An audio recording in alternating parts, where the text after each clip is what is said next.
Darating ang panahon na mawawala tayo sa mundong ito. At kapag dumating ang panahon na yun, hindi mahalaga sa kung gaano karami ng pera ang naipon mo sa bangko. Hindi rin mahalaga sa kung gaano ka successful sa trabaho or sa business mo. At lalong hindi mahalaga sa kung gaano kaganda ng mukha at ng katawan mo. Dahil ang mahalaga pagdating ng panahon na yun ay ang sagot sa tanong na naging masaya ka ba?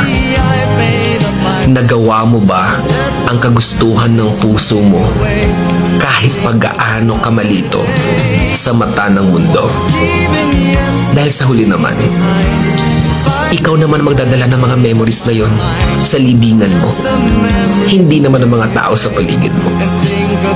So make sure na bago pa dumating ang panahon na aalis na tayo sa mundong ito, siguraduhin mo sa sarili mo na magiging masaya ka at magagawa mo ang kagustuhan ng puso mo kahit pag-aano ka kontra ng mga tao sa mundo.